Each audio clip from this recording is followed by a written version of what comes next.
اور ایسا ہے کہ میں نے اپنے بچوں کو عام طور پہ سفر میں ہی ذکر سکھایا ہے. مثلاً ہم عمرے پہ جا رہے تھے تو اس وقت میرے بیٹے کی عمر 3 سال تھی شاید. اب 3 سال کے بچے کو آپ کس طرح سکھائیں؟ تو میں نے یوسف اسلام کی وہ جو پوئم ہے نا، اللہم صلی علی محمد والی جو ہے، تو بائی روڈ کافی سفر ہم کر رہے تھے تو میں نے مسلسل وہ کیسٹ پلے رکھی. اچھا اس نے سن سن کے درود شریف یاد کر لیا اس میں سے. اب کیا ہوا کہ جب ہم مدینہ میں گئے تو مسجد میں انٹر ہونے سے پہلے میں نے بتا دیا کہ دیکھو یہ پروفٹ کی ماسک ہے اور اس میں آپ کی قبر بھی ہے اور ایسے اور ویسے سب کہانی سنا دی. اور پھر اس میں پتہ کیا پڑھتے ہیں؟ وہ پڑھتے ہیں وہ جو گاڑی میں سنا تھا نا. اچھا یقین کریں کہ جو دروازے سے وہ میری انگلی پکڑ کے انٹر ہوا، جب تک ہم وہاں نہیں پہنچے وہ درود شریف پڑھتا گیا کیونکہ وہ سن کے اس کے کانوں کو اتنا لگ چکا تھا کہ اس کو پڑھانے میں بار بار کہنے کی ضرورت ہی پیش نہیں آئی.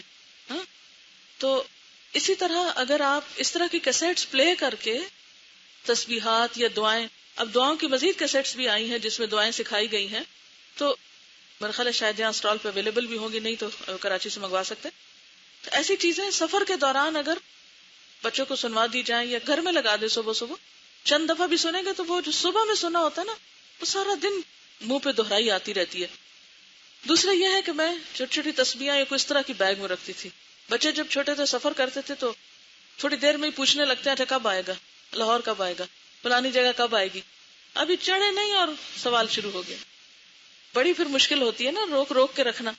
تو میں کہتے تھے چلو ہم یہ پڑھیں گے نا اتنا ثواب ہو جائے گا، چلو یہ شروع کرتے ہیں، اور شروع کر دیتے تھے. اچھا تم اتنی دفعہ یہ کر لو، جب یہ انگلیوں کا یہ ختم ہو جائے گا اتنی دفعہ، اچھا اتنی دفعہ کر، پھر خود شروع ہو جاتے، پھر تھوڑا ستایا پھر شروع ہو گئے.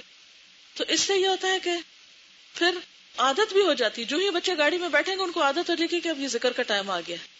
اچھا پھر میں نے کسی کا پڑھا کہ وہ اپنے بچوں کے ساتھ جب سفر کرتے تھے، بہت پہلے کسی بزرگ کا واقعہ تھا کہ وہ انہیں کہتے تھے اچھا وہ درخت جب تک آتا ہے نا تو تم سبحان اللہ پڑھ لو، اچھا وہ فلانی جگہ وہ عمارت جب تک آتی ہے تو تم یہ دعا پڑھ لو، جب تک یہ نہیں کہ بہلانے کے مختلف طریقے ہو سکتے ہیں نا. ایک تو یہ کہ آپ کہتے ہیں ذکر کرو، اس سے نہیں ہوتا. اس میں کہ چلو پہلے ہم یہ پڑھتے ہیں اس کا یہ فائدہ ہے، پتہ ہے اس سے کیا ہوگا. بچے بعض اوقات کچھ چیزوں کا مطالبہ کر رہے ہوتے ہیں یا کچھ، تو مختلف طریقے ہو سکتے ہیں لیکن جھوٹ کا عنصر شامل نہ ہو. یہ یاد رکھیے کہ دین کے نام پر جھوٹ بولنا قطعاً جائز نہیں.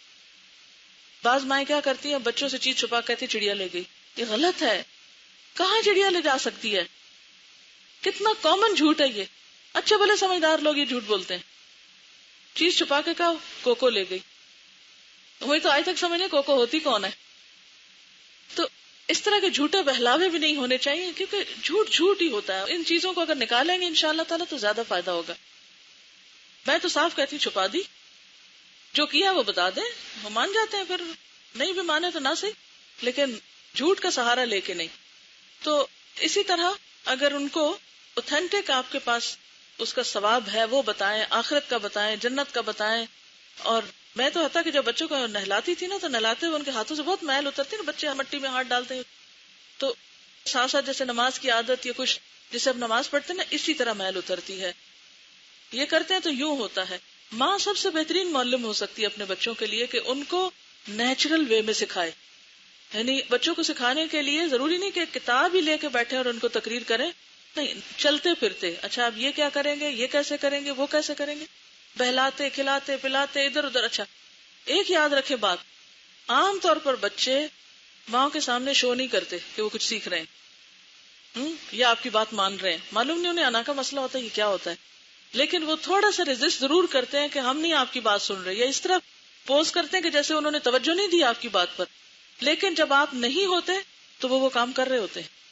اس لیے کبھی مایوس نہ ہو بچوں کو سکھاتے اور بتاتے وقت، اور فوراً رزلٹ ایکسپیکٹ نہ کریں، آج نہیں تو کل سے، کل نہیں تو پرسوں سے.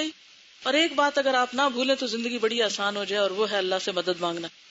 وَاسْتَعِنْ بِاللَّهِ. جو کام نہیں ہو رہا اللہ سے مدد مانگے. جس کی دوستی اللہ سے ہو گئی اور اللہ سے مضبوط تعلق ہو گیا، فَقَدْ اسْتَمْسَكَ بِالْعُرْوَةِ الْوُثْقَى لَا انْفِصَامَ لَهَا. پھر اللہ تعالیٰ ساتھ نہیں چھوڑتا. ٹھیک ہے. اچھا انہوں نے کہا کہ کیا یہ بک انگریزی میں ٹرانسلیٹ کی جا سکتی ہے کہ کچھ اسٹوڈنٹس اس کو اردو میں نہیں پڑھ سکتے. کی جا سکتی ہے، اور اس کو ٹو دا پوائنٹ بریف ایک پمفلٹ کی شکل دی جا سکتی ہے. اور اس میں خاص طور پر وہ چیزیں جو آپ اسٹوڈنٹس سے ریلیونٹ ہیں ان کو اگر کوئی اسٹوڈنٹ کر سکے تو میں اس کو گائیڈ کر سکتی ہوں. پھر آپ یہاں پر اس کو چھپوا بھی سکتے ہیں. یا ایٹ لیسٹ اس کی فوٹو کاپی کر کے جو اردو نہیں پڑھ سکتے ان کو دے بھی سکتے ہیں.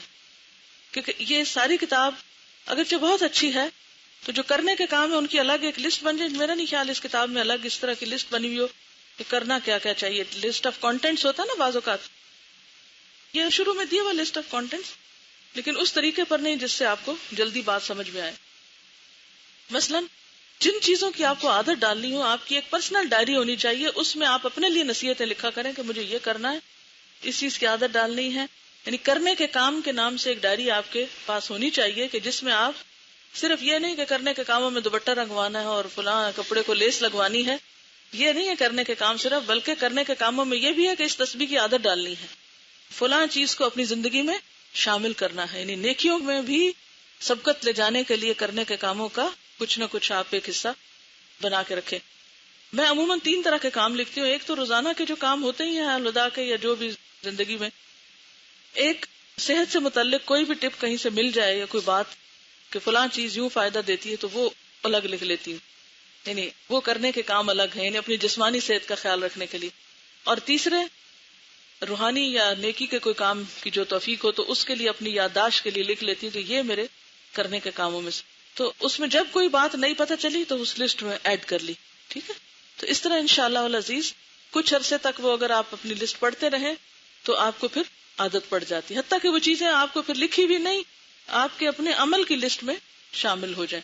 پھر بھی یہ ہوتا ہے پتہ کیا, میرے ساتھ تو بہت مشکل یہ ہے کہ مجھے ٹریول بہت کرنا پڑتا ہے, ایک جگہ کہیں ہوتی نہیں تو روٹین نہیں بن پاتی چیزوں کی. بناتی ہوں جب تک وہاں ہوتی ہوں ٹھیک رہتا ہے, جب ٹریول کرتی ہوں, اب 10 دن کے لیے میں اپنے مقام سے نکلی ہوں, 10 دن کے بعد لوٹوں گی تو مجھے ساری چیزوں کا پھر ریمائنڈر چاہیے کہ میں کیا کیا کرتی تھی اور کون سی چیز میری سفر میں چھوٹ گئی. کیونکہ ایک حدیث میں آتا ہے کہ جب کوئی بندہ کسی بھی کام کی پابندی کرتا ہے تو بیماری اور سفر کی وجہ سے اگر وہ کام نہ کر سکے تو اللہ تعالیٰ اس کے نام اعمال میں وہ ایسے ہی پورا پورا لکھ دیتے ہیں وہ عمل. تو اس لحاظ سے مجھے اطمینان بھی ہوتا ہے کہ ٹھیک ہے اگر میں سفر میں کوئی چھوٹ بھی گیا تو وہ لکھا تو جا رہا ہے اگر گھر میں پابندی ہے اس چیز کی. لیکن ساتھ ہی یہ چیز بھی ہے کہ جب آپ دوبارہ گھر پہنچے تو پھر سفر کا تو وہ بونس ختم ہو گیا, اب تو آپ کو پھر سے وہ سب کچھ کرنا ہی کرنا ہے, تو آپ کو دوبارہ اپنی لسٹ پڑھنے کی ضرورت ہوتی ہے. تو ایک اپنی ڈائری اس طرح کی ضرور بنا چھوڑیں کہ جو آپ نے اس قرآن پڑھنے کے سال میں یا ویسے بھی زندگی میں اچھی عادتوں کے اپنے ساتھ عہد کیے ہیں ان کو آپ کہیں نہ کہیں جوٹ ڈاؤن کر لیں اور وقتاً فوقتاً اپنا دوبارہ جائزہ لیں کہ کہیں یہ عادت چھوٹ تو نہیں گئی مجھ سے, اور اگر کوئی چیز چھوٹ گئی ہو تو اس کو پھر دوبارہ اپنی عادت میں ڈال لیں.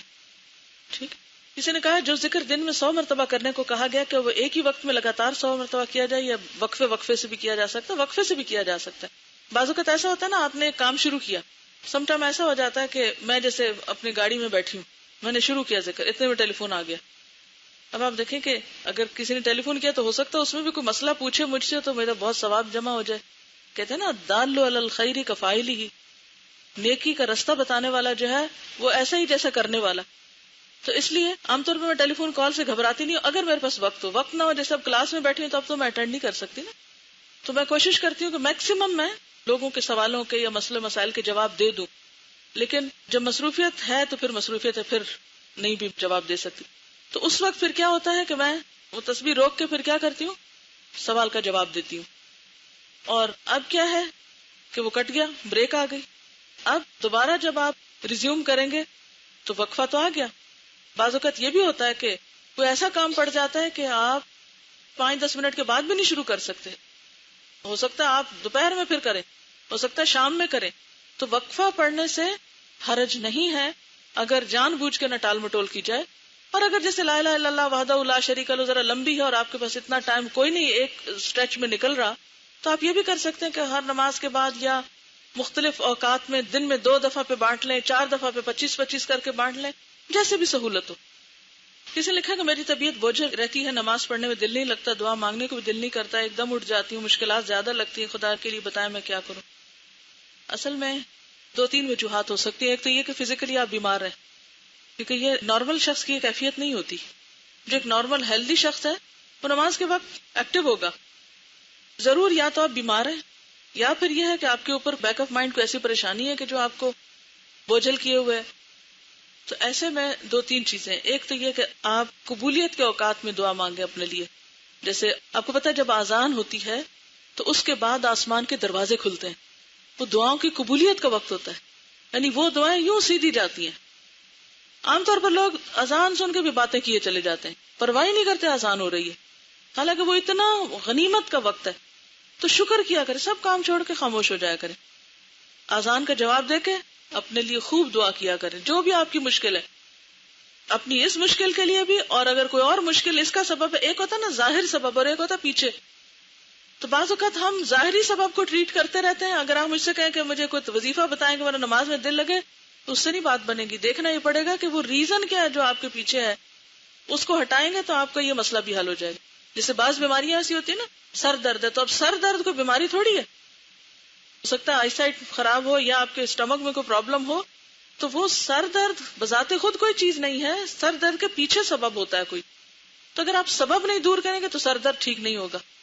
اسی طرح اور بھی بہت سی بیماریاں ہوتی ہیں کہ جس میں سبب چھپا ہوا ہوتا ہے، اس سبب کو آپ نکالیں، اپنے آپ کو انالائز کریں کہ مسئلہ کیا ہے میرے ساتھ. It's not a healthy sign. ایک نارمل شخص تو ایسے نہیں ہوتا. تو ریزن جان کے اس کا علاج کریں. اگر آپ سمجھتے ہیں کہ اس کے پیچھے کوئی مسئلہ ہے، آپ کی پریشانی ہے یا کچھ، تو آپ اس کے لیے اللہ سے دعا کریں قبولیت کے اوقات میں. تہجد کا وقت، سحری کا وقت جو ہے، اب رمضان آ رہا ہے تو آپ کو پورا مہینہ سحری کے وقت ملیں گے انشاءاللہ تعالی. تو ہم سارا سال اگر نہیں کر سکتے تو کم از کم رمضان میں تو کریں.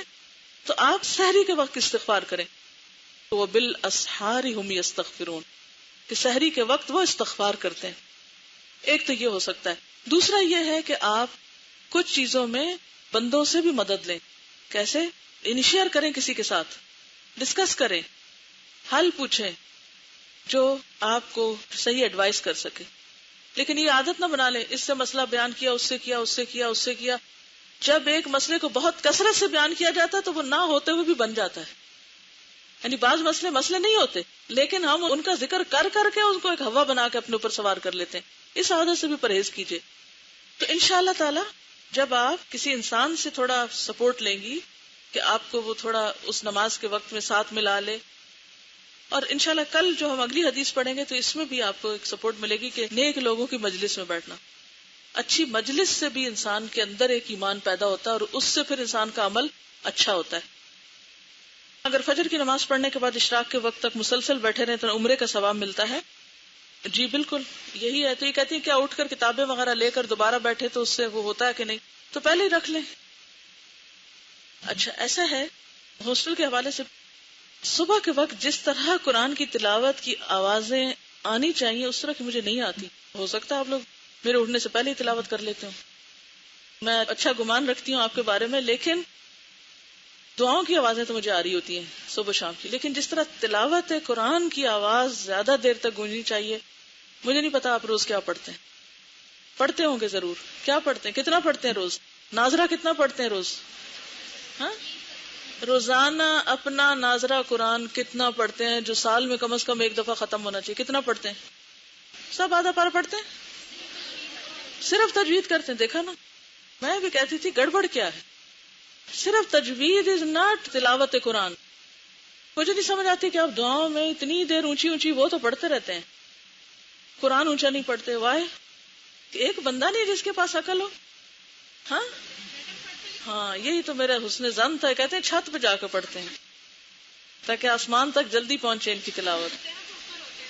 میں تجوید ٹائم کی بات نہیں کر رہی، میں ناظرہ قرآن پڑھنے کی بات کر رہی ہوں جو روزانہ کی آپ کی روٹین اور عادت میں شامل ہونا چاہیے. جس طرح وہ فرما رہی ہیں آدھا پارا پڑھتے ہیں، بلند آواز سے تلاوت کی بات کر رہی ہوں جس سے پوری بلڈنگ گونج جائے. ہاں یہاں کوئی انسان رہتے ہیں، اللہ والے رہتے ہیں. وہ آوازیں مجھے نہیں آتی. نبی صلی اللہ علیہ وسلم جب صحابہ کرام کے گھروں کے پاس سے گزرتے تھے تو آوازوں سے پہچانتے تھے یہ کس کا گھر آ گیا اور یہ کس کا آ گیا. مجھے تو کوئی پتہ نہیں چلتا.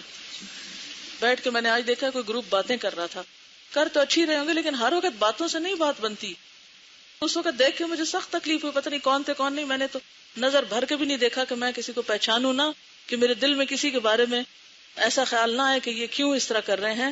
میرا خیال ہے بہت ہی اچھا کچھ کر رہے ہوں گے، لیکن وہ وقت گروپ ڈسکشن کا نہیں ہے اور نہ باتیں کرنے کا. وہ قرآن پڑھنے کا وقت ہے. میں کہہ ہاسٹل والوں کو نہیں ہوں لیکن میری بات سب کے لیے. یہ مت سوچے کہ میں نے ان کو نشانہ بنایا ہوا اور ان کے پیچھے پڑ جاتی ہوں، ہر دفعہ آتی ہے کبھی جھاڑو پہ بات اور کبھی کسی پہ کبھی کی. لیکن تربیت اسی چیز کا نام ہوتا ہے. پہلے تو میں ہاسٹل کے اندر رہتی ہوتی تھی نا، تو میں بہت کچھ اور بھی دیکھتی رہتی تھی، لیکن اب مجھے چانس کم ملتا ہے. کسی صاحبہ کو میں نے دیکھا کہ وہ باہر کوریڈور میں نکل کے بال کنگھی کر رہی ہیں، وہ سخت پریشانی ہوئی کہ دوسرے گھر میں سے اگر کوئی دیکھ رہا ہوگا تو کیا بنے گا. ہم سب خواتین کے لیے یہ بات ہے، وہ صرف اس خاتون کے لیے نہیں ہے. وہ اس پر بیٹھی ہوگی، کہیں سن رہی ہوگی، میں نے نہیں پہچانا وہ کون تھی. لیکن کیا گھر میں آپ بالکنی میں نکل کے بالوں کی کنگھی کریں گے؟ کیوں نہیں کریں گے؟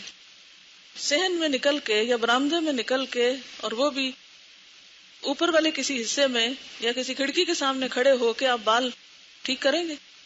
کیوں نہیں کریں گے؟ وجہ کیا پتا راستے سے کوئی مجھے دیکھ رہا ہو، کیا پتا کسی اور گھر کی کھڑکی سے کوئی مجھے جھانک رہا ہو. میں اتنی سستی ہوں کہ سب کے سامنے بال پھیلا کے کھڑی ہو جاؤں اور لوگ مجھے دیکھیں. وائے؟ کیوں مجھے دیکھیں؟ آپ کو اپنے آپ کی کوئی فکر نہیں؟ آپ کو اپنی کوئی قدر و قیمت نظر نہیں آتی؟ آپ کیوں ہر ایک کے لیے اویلیبل ہوں کہ آپ ان کو نظارہ کروائیں؟ مجھے پتا میرے لفظ بہت سخت ہیں، لیکن مجھے سمجھ نہیں آتی. میں کہتی ہوں کہ عورت تو اتنی قیمتی چیز ہے کہ اس کا حسن ہر ایک کے لیے نہیں ہے اور ہر ایک کو دکھائے. کیوں ہم اپنی نمائش کریں؟ تو ایسی جگہوں سے بھی پرہیز کریں کہ جہاں آپ کی نمائش ہونے کا اندیشہ ہو. ٹھیک ہے نا؟ اب اگر کوئی اور آپ کو دیکھتا ہے تو گناہ کس پہ جائے گا؟ اس پہ کہ آپ پہ؟ اس پہ تو جائے گا اگر اس نے نئی نگاہ پھیری، لیکن اس سے زیادہ آپ پہ جائے گا کہ آپ سبب بنے. آپ نے فتنے کو دعوت دی. ہو سکتا ہے آپ بے سمجھی میں ہی کھڑے ہو سکتا ہے آپ سوچ رہے ہیں ابھی تھوڑا تھوڑا اندھیرا ہے، لیکن اگر اس اندھیرے میں مجھے کارنر سے نظر آ رہا ہے تو سامنے والی کھڑکی تو مجھ سے کم فاصلے پر ہے. کوئی چوکیدار جاگ رہا ہو، کوئی سڑک سے گزر رہا ہو، کوئی کہیں سے، تو میرا خیال ہے یہ معیوب عمل ہے. ٹھیک ہے نا؟ مجھے نہیں پتا وہ جو بھی تھا، وہ مت سوچے کہ میں ان کا کوئی عیب کھول رہی ہوں، لیکن میں ایک جنرل سی بات کر رہی ہوں کہ یہ معیوب عمل ہے کہ ہم جہاں آدمی کھڑے ہوں وہاں کھڑے ہو جائیں کنگھی کرنے، یا جہاں سے پتا ہو ہمیں یہاں سے کوئی گزر سکتا ہے. ہمیں خود اپنے آپ کو بچانا چاہیے. ٹھیک ہے؟ دوسری بات یہ ہے کہ صبح کے وقت ہر ایک کو مناسب آواز سے قرآن اونچا پڑھنا چاہیے. اونچا پڑھنے کا کیا فائدہ ہوتا ہے؟ آپ کو ایک انرجی ملتی. قرآن شفا ہے، آپ کی بہت سی بیماریوں کا علاج ہے. یہ جو روحانی اور یہ بوجھل ہیں اور دل نماز میں نہیں لگتا، ان سب کا بھی علاج ہو جائے گا اسی میں. ٹھیک ہے؟ اور صبح کے وقت میں کوئی ڈسکشن گروپ نہ رکھا کریں. صبح کے وقت باتوں کا وقت نہیں ہوتا، وہ اتنا روحانی نورانی وقت ہوتا ہے کہ جس میں ہمیں اللہ سے زیادہ رابطہ رکھنا چاہیے. ذکر کے ذریعے، ٹھیک ہے اگر آپ کا امتحان ہے آپ پڑھ لیں، کوئی حرج نہیں، پڑھیں آپ. اسی طرح آپ کو پتا کہ اس وقت ہمارے جسم میں میکسیمم ہارمونز ریلیز ہو رہے ہوتے ہیں. پورا انرجی کا وقت ہوتا ہے، پورا ایک قوت کا وقت ہوتا ہے. اس وقت کو آپ اگر مطالعے میں گزارتے ہیں، ویل اینڈ گڈ، پڑھ لیجئے، کوئی حرج نہیں. لیکن بیسٹ کیا ہے کہ کم از کم 1 ربع قرآن، اگر 1 ربع بھی کریں گے 4 دن میں سے پارا ہو جائے گا. آپ یہ دیکھیے کہ آرام سے سال میں پھر رمضان سے رمضان تک آپ کا روزانہ ایک سموتھ ناظرے کا جو ہے نا قرآن ختم ہو جائے گا، اگر بیچ میں سے چھٹیاں وٹیاں پیریڈز کی وہ سب نکال دیں. اور باقی یہ ہے کہ صبح شام کی جو دعائیں ہیں وہ ایک دفعہ ایک جگہ بیٹھ کے بلند آواز سے چند دن تو پڑھیں سیکھنے کے لیے، لیکن باقی پھر یہ ہے کہ آپ کو اپنی اپنی پڑھنے کی عادت ہونی چاہیے. کیوں؟ ساری زندگی آپ نے ہاسٹل تھوڑی رہنا ہے کہ سب کے ساتھ مل کے آپ راگ لگائیں گے تو تب آپ، کیونکہ پھر عادت اس طرح ڈیولپ ہو جاتی ہے. پتہ ہے آپ کو جو کام جیسے کرتے رہے نا اس کی عادت پڑ جاتی ہے، اور پھر اس عادت سے نکلے تو ہم ٹوٹ پھوٹ جاتے ہیں، پھر عادت نہیں رہتی ہماری. تو انڈیپینڈنٹ رہیں، دوسروں پہ ڈیپینڈ مت کریں. آپ کو اپنی عبادات میں، اپنے نفسیاتی مسائل میں، اپنی روحانی قوت میں سیلف موٹیویٹڈ اور انڈیپینڈنٹ ہونا چاہیے. ٹھیک ہے کسی وقت انسان گھبرا جاتا ہے، دوسرے پہ بھی سہارا لے لیتا ہے، لیکن ہر وقت سہاروں کی تلاش میں نہ رہا کریں. اللہ کو اپنا سہارا بنائیں. جس نے اللہ کا سہارا تھام لیا اس نے مضبوط کڑا تھام لیا جس کو کبھی نہیں ٹوٹنا. بندے سب کمزور ہیں. تو کیا کہا ہے میں نے؟ کیا کرنا ہے سویرے؟ کم از کم 1 ربع. اگر آپ آدھا پارا بھی پڑھ سکتے ہیں تو بہت اچھا. اٹ ڈیپینڈس کہ آپ کے پاس ٹائم کتنا ہے. ٹیسٹ نہ ہو تو زیادہ پڑھ لیں، ٹیسٹ ہے تو آپ، لیکن ربع سے کم پہ نہیں جائیں. قرآن کی روانی اتنی ہو جائے گی انشاءاللہ.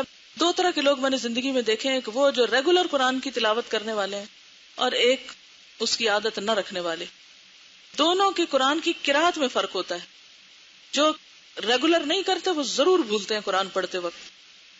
زبر زیر کی غلطی کریں گے, کہیں جتنی مرضی کی تجوید سیکھ لیں. میں نے بہترین سے بہترین مقابلے کرنے والوں کو عام زندگی میں قرآن کی آیتیں غلط پڑھتے ہوئے سنا ہے. سب سے بڑی وجہ یہ کہ روز نہیں پڑھتے. جو روز پڑھتا ہے وہ غلطی نہیں کرتا, کیونکہ قرآن اس کو ایسے نگاہوں کے سامنے ہوتا ہے. نبی صلی اللہ علیہ وسلم نے فرمایا اقرأ القرآن فإنہ یأتی یوم القیامت شفیعا لأصحابہ. قرآن پڑھا کرو کیونکہ قیامت کے دن قرآن اپنے پڑھنے والوں کے لیے, اپنے دوستوں کے لیے, صاحب کس کو کہتے ہیں؟ ساتھی, اپنے دوستوں کے لیے سفارشی بن کے آئے گا. ٹھیک ہے, صبح کا مانتے سب اپنی جگہ. پھر ربع کے لیے کتنے منٹ لگیں گے؟ صبح ایک دفعہ آپ دیکھ لیں کہ آپ کے ٹائم میں کتنے منٹ لگتے ہیں. ٹھیک ہے, ہاسٹل میں رہنے میں بہت سے کام اکٹھے کرنے میں فائدہ ہوتا ہے, لیکن ہر کام اکٹھے نہ کیا کریں. ہر کام اکٹھے, ہر کام اکٹھے, ہر کام اکٹھے, انڈیویجل لائف بالکل ہی ختم ہو کر رہ جاتی ہے. کچھ ٹائم انڈیویجل بھی ہونا چاہیے جس میں آپ اپنے آپ کو سیلف خود پابندی کرا سکیں. یہ نہیں کہ آپ کے پیچھے ایک ڈنڈا لے کے لگے ہوئے ہیں, ادھر کھڑے ہو جاؤ ادھر کھڑے ہو جاؤ, ہر وقت بکریوں کی طرح ہانکا جا رہا ہے. یہ کیا زندگی ہے؟ ٹھیک ہے نا, آپ خود باشعور انسان ہیں, آپ کو بس ٹارگٹ دینا چاہیے یہ کام آپ نے کرنا ہے, اور اس کے بعد آپ خود کر کے آئیں. میرے خیال ہے نہیں کرتے ہوں گے نا, پھر اسی لیے انہوں نے حل سوچا ہوگا کہ آپ کو اکٹھے ہی کر کے نظروں کے سامنے بٹھا کے پھر آپ سے کروایا جائے. تو آپ کیوں موقع دیں کہ آپ کو ساتھ اس طرح کا سلوک ہو. یہ کہہ رہی ہیں کہ اکثر لوگ تو خود ہی کرتے ہیں, سب کام کر لیتے ہیں, لیکن چند لوگ نہیں کرتے, تو ان کا کیا کیا جائے. اچھا مجھے یہ بتائیے کہ امر بالمعروف اور نہی عن المنکر کس کی ذمہ داری ہوتی ہے؟ سب کی ہے کہ نہیں؟ کنتم خیر امت, یہ تو اب سب نے پڑھ لیا نا. تو یہ جو ذمہ داری ہے نا امر بالمعروف اور نہی عن المنکر کی, یہ صرف وارڈن کی نہیں ہوتی, یہ صرف ماں کی نہیں ہوتی, یہ صرف بڑوں کی نہیں ہوتی, یہ سب کی ہوتی ہے. اگر کوئی شخص غلط کام کر رہا ہے, رول نہیں فالو کر رہا ہے, یا کوئی توڑ رہا ہے یا کچھ, آپ کا کیا فرض بنتا ہے؟ جا کے وارڈن کو شکایت کریں جلدی جلدی, یا ٹیچر کو شکایت کریں. کوئی شخص غلطی کر رہا ہے, آپ کیا کریں گے؟ اسی وقت پیچھے پڑ جائیں گے. 10 لوگ آ جائیں گے اس کو امر بالمعروف کرنے, کیا کریں گے؟ پہلے تو جائزہ لیں گے مسئلہ کیا ہے. مسئلہ سمجھے بغیر ہاتھ مت ڈالیں, ناکامی ہوگی. آبزرو کریں بات کیا ہے, کوئی شخص ایک کام کیوں نہیں کر رہا, چاہے آپ کا بچہ ہے, چاہے آپ کی کوئی دوست ہے, چاہے کوئی بھی ہے.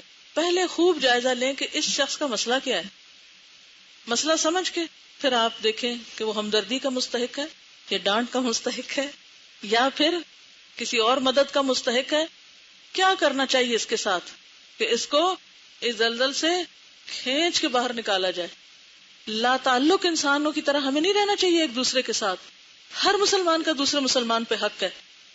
اگر آپ اس کلچر میں جیئیں گے, یہاں جیئیں یا کہیں اور, تو آپ ایک کامیاب انسان کے طور پر جیئیں گے. آپ کو پتا ہے کہ جو لوگ والمؤمنون والمؤمنات بعضهم اولیاء بعض یأمرون بالمعروف وینہون عن المنکر ویقیمون الصلاۃ ویؤتون الزکاۃ اولئک سیرحمهم اللہ اولئک هم المفلحون. ایسے لوگوں پہ اللہ کی رحمت آتی ہے جو اس کلچر میں جیتے ہیں.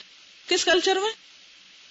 امر بالمعروف اور نہی عن المنکر کے, کہ لوگوں کو نیکی پہ لگانا, اور اگر کوئی غلط کر رہا ہے تو اس کو پیار سے محبت سے کسی نہ کسی طرح, ہر ایک اپنی نگاہ کھلی رکھے, ہر ایک کے اوپر لازم ہے. یہ نہیں کہ کوئی غلط کر رہا ہے تو آپ جلدی سے دوڑیں اور اس کی شکایت کر کے آئیں اور ایک لمبا سا خط لکھیں فلاں لڑکی تو یہ اور یہ غلط کام کرتی. یہ نہیں طریقہ. طریقہ کیا ہے؟ اس کی مدد کریں. انصر اخاک ظالما او مظلوما, اپنے بھائی کی مدد کرو خواہ ظالم ہو یا مظلوم. مری کا سفر کیسا گزرا؟ کیونکہ ہمیں مری جانے کا بہت شوق ہے. الحمدللہ بہت اچھا تھا, سوائے اس کے کہ جاتے ہوئے مسلسل طبیعت خراب رہی اور پھر بالکل بہت ہی ایک طرح سے ویکنس ہو گئی. لیکن الحمدللہ جاتے ہی کوئی درس نہیں تھا کہ میں مشکل میں پڑتی. رات کو کچھ آرام وغیرہ ہو گیا, لیکن صبح پھر جب میں نکلی درس جہاں تھا کوئی 15 منٹ کا رستہ تھا, وہاں جانے تک پھر خوب چکر ایک دفعہ آ گئے. لیکن الحمدللہ لڑکیوں نے اور ٹیچرز نے اور اسٹوڈنٹس نے اور لوگوں نے اتنا ڈسپلن کا مظاہرہ کیا, اتنی اچھی باتیں کی کہ سب تکلیفیں بھول گئی, اور الحمدللہ بہت اچھا رہا. یعنی سب کو دیکھ کر بہت خوشی ہوئی. وہ سب سے زیادہ اچھی بات جو لگی وہ یہ کہ ان بچیوں کے اندر چمکتی آنکھیں, ایکٹیو ہو کے بیٹھنا, اور ان کا اچھا رسپونڈ کرنا، اور جو تاثرات تھے وہ بھی اچھے تھے. اور آپ کو پتا ہے کہ ان کا پچھلا ختم قرآن تھا، اس میں بھی میرا جانا ہوا تھا، میں 2 سال پہلے تھا شاید. تو اس وقت ان کی ریکارڈنگ جو تھی وہ میں لے گئی تھی کراچی، پھر جا کے کیسٹ ریلیز کرائی تھی قرآن کی کرنیں مری کے کوثاروں پر. تو کل میں سوچ رہی تھی کہ اب یہ دوسری کیسٹ کا نام رکھنا چاہیے قرآن کی کرنیں مری کے سبززاروں پر یا وادیوں میں، کیونکہ اب وہ پہلے تو مخصوص جگہوں پر تھا، اب وہ نیچے بھی کھائیوں اور گہرائیوں میں بھی پہنچ گیا میسج، اور بھی ادھر ادھر.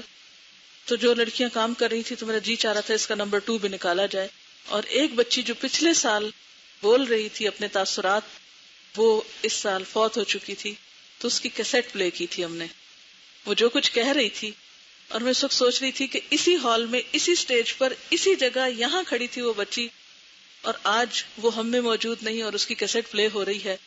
اور جس طرح سے وہ قرآن کے بارے میں اپنے جذبات کا اظہار کر رہی تھی، میں سوچ رہی تھی کہ اگر یہ قرآن کے بغیر مر جاتی تو کیا ہوتا. تو یاسمین وغیرہ یہ بتا رہے تھے جو لوگ وین پہ آئے کہ وہ اس کی قبر کے پاس سے بھی گزر کے آئے، کیونکہ مین بوربن کی جو برانچ تعمیر ہے الحمدللہ الہدا کی، اس کے قریب ہی اس کا گھر تھا. اور آپ کو پتا مری میں کوئی ایک قبرستان نہیں بڑا ہوتا، لوگ اپنی اپنی زمین میں دفنا دیتے ہیں جہاں جہاں انہوں نے جگہ رکھی ہوتی. تو بالکل برانچ کے قریب ہی اس کی قبر موجود ہے. یہ نہیں کہ ان کو مزار ادھر لا کے بنایا گیا، لیکن وہ اپنے طریقے کے مطابق جیسے دفناتے ہیں اپنے علاقے میں اسی طرح.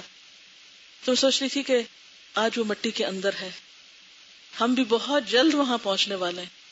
کاؤنٹ ڈاؤن تو شروع ہو چکا ہے نا، ڈے 1 سے ہر روز ایک دن ختم ہو جاتا، مائنس ہو جاتا ہے.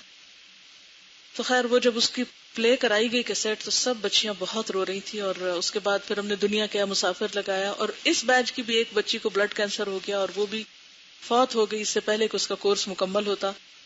اور تنظیم اس کا نام تھا، پچھلے رمضان میں اس کی ڈیتھ ہوئی. رمضان کے شروع میں لوگوں نے پلان کیا کہ ہم غریبوں کے لیے کھانا پکا کے تو بانٹیں گے، اور وہ چند دن آئی کہ میں بھی اپنا حصہ ڈالوں گی. پھر اس کے بعد اس کی طبیعت زیادہ خراب ہوگی اور اسی رمضان میں اس کی ڈیتھ بھی ہو گئی.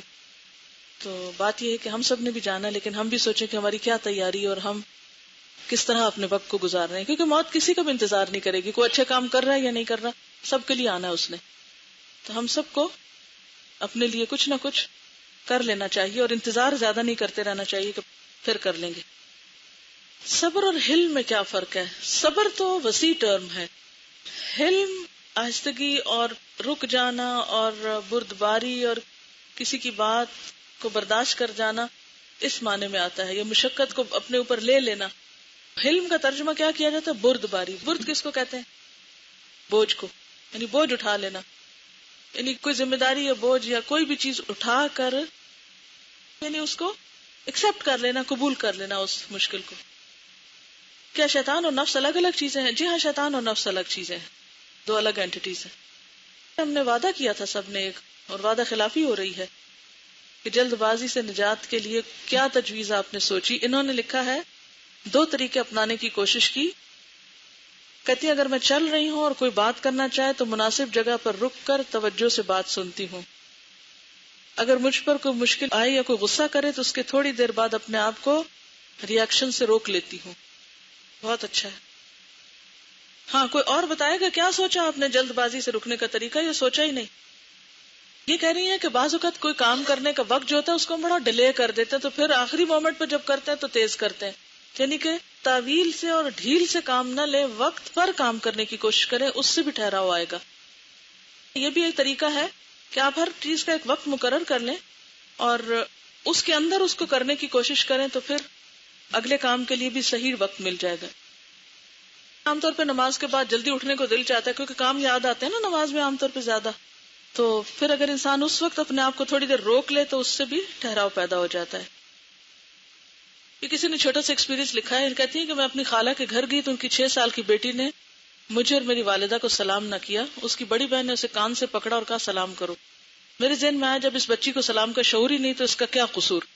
میں نے گھر آ کر بہت سوچا، پھر آخر میں نے ان کی مدر کو کال کیا، بات کی کہ اگر آپ کو واقعی دلچسپی ہے کہ بچے کچھ دین پہ عمل کریں اور جانیں تو سنڈے کے دن صرف 1 گھنٹہ مجھے دے دیں.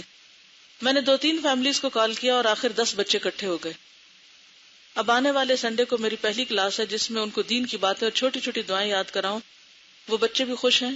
تو ہمیں کسی بھی نیک کام کے انتظار میں دیر نہیں کرنا چاہیے کہ ڈپلوما ملے گا تو کریں گے. آپ بھی بچوں کو گائیڈ کر سکتے ہیں، کیونکہ رسول اللہ صلی اللہ علیہ وسلم بچوں سے بہت پیار کرتے تھے. اچھی بات ہے، لیکن بچوں کو آپ بہت زیادہ بوجھل نہ کیجیے گا بڑی باتوں سے. کہانیوں سے شروع کریں، اور کہانیوں میں سے حضرت آدم علیہ السلام کا واقعہ شروع کریں. قصص القرآن بہت زبردست طریقہ ہے بچوں کی اصلاح کا، کیونکہ سٹوری ٹیلنگ جو ہے وہ بچوں کو اٹریکٹ بھی کرتی ہے، اور اسی سٹوری میں آپ ان کے کردار کو واضح کر کے عمل کی طرف لے جا سکتے ہیں انہیں، اور ساتھ چھوٹی چھوٹی سنتیں بتا سکتے ہیں انہیں. یہ لکھتے ہیں کہ I don't know how but hadith of رسول اللہ صلی اللہ علیہ وسلم has brought a dramatic change in my personality. I have become more patient, calm and peaceful.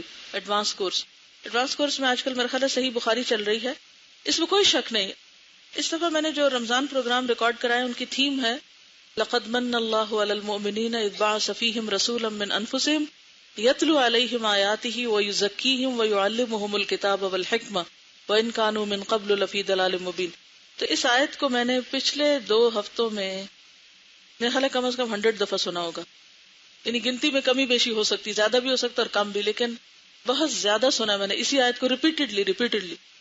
اب جب اس بات پر آتی تھی میں کہ یتلو علیہم آیاتہ فائن ہو رہا ہے، یعلمہم الکتاب ہو رہا ہے، الحکمت نہیں ہو رہا، اس درجے کا نہیں ہو رہا، تو مجھے اس بات کا شدت سے احساس ہوا کہ مجھے یعنی قرآن پاک تو میں نے کافی سال پڑھایا، لیکن کچھ وقت اب مزید مجھے حدیث پڑھانے میں لگانا چاہیے، کیونکہ اللہ تعالیٰ نے قرآن پاک میں ان دونوں چیزوں کا ساتھ ساتھ ذکر کیا ہے، یعلمہم الکتاب والحکمہ. تو جیسے کتاب کی تعلیم ہے، اسی طرح حکمت کی تعلیم ضروری ہے. اور یہ حکمت، یہ وزڈم کی باتیں کیا ہیں؟ نبی صلی اللہ علیہ وسلم کے جو اقوال ہیں، اور اسی لیے وہ جو قال رسول اللہ صلی اللہ علیہ وسلم والی کتاب، آج کل کراچی میں وہ کتاب پڑھا رہی ہوں میں. ابھی پوری تو نہیں ہوئی لیکن بہت کم ابھی پڑھایا ہے، کیونکہ ایک دفعہ میں ایک ہی حدیث پڑھا پاتی ہوں. اور اس میں یزکیہم کا بھی الحمدللہ کچھ نہ کچھ سلسلہ جاری رہتا ہے، لیکن مجھے واقعی جس چیز کی شدت سے کمی ہوئی وہ حکمت کی تعلیم تھی. آپ کے کورس میں جس کا پورشن بہت کم ہے، اور اس کے لیے ایڈوانس کورس میں آتا ہے ایک بڑا پورشن، لیکن کوشش ہم یہ کر رہے ہیں کہ ایسا سلیبس تیار ہو جائے جو آپ کو اس ڈپلوما کورس میں قرآن کے ساتھ ساتھ الگ طور پر ان ڈیٹیل تھوڑا وزڈم لٹریچر بھی دیا جائے. تھرو آؤٹ ہسٹری مختلف طریقوں پر مختلف جو اسکالرز اور فلاسفرز اور بڑے بڑے لوگ ہیں ان کی حکمت کی باتوں پر مشتمل ہوتا ہے، لیکن ان سب کو اگر دیکھا جائے تو اس کے اوپر ڈومینیٹ کرتا ہے رسول اللہ صلی اللہ علیہ وسلم کا وزڈم، ایک بات میں، ایک چیز میں. لیکن ضرورت اس بات کی ہے کہ استاد موجود ہو جو آپ کو اس کے پہلوؤں کو کھول کھول کے بتائے، ورنہ حدیث انسان پڑھ لیتا ہے، خود بھی پڑھ لیتا ہے، لیکن اتنی ڈیپتھ میں نہیں جا سکتا. میں آپ کو یہ آیت سناتی ہے ذرا 2-4 دفعہ تو آپ خود فیل کرتے کہ اس آیت کا معنی کیا ہے اور کتنی خوبصورت ہے یہ آیت. تو آپ کی یہ بات بالکل درست ہے کہ حدیث سے جو حکمت اور جو پیشنس اور جو پرسنالٹی گرومنگ ہوتی ہے وہ بہت ہی خاص چیز ہے. اور اس لیے میں یہی ایڈوائز کروں گی تعلیم الاسلام کے جو کورس ختم ہو تو اس کے بعد آپ لوگوں میں سے جو بھی مزید ممکن ہو اس کو پڑھیں. اور اس میں اگر بخاری دوبارہ بھی کچھ پڑھنی پڑ جائے تو کوئی حرج نہیں ہے جو ہاسٹل کے لوگ جیسے پڑھ رہے ہیں، کیونکہ پہلی دفعہ پڑھ کے تو بہت سی باتیں ویسے ہی اوپر سے گزر جاتی ہیں. اس میں آپ کو معلوم ہے کہ ایک مستشرق نے مسند احمد شاید 14 دفعہ پڑھی تھی، اور مسند احمد آپ نے شاید دیکھی بھی نہ ہو. نبی صلی اللہ علیہ وسلم کا خود طریقہ کیا تھا؟ ایک حدیث کو، ایک بات کو ایک دفعہ نہیں کئی بار بتاتے تھے تاکہ وہ بات یاد ہو جائے، راسخ ہو جائے دل میں. اوکے، اس کے ساتھ ہی اجازت چاہتی ہوں. سبحانک اللہم و بحمدک، نشہد ان لا الہ الا انت، نستغفرک و نتوب الیک. والسلام علیکم و رحمۃ اللہ وبرکاتہ.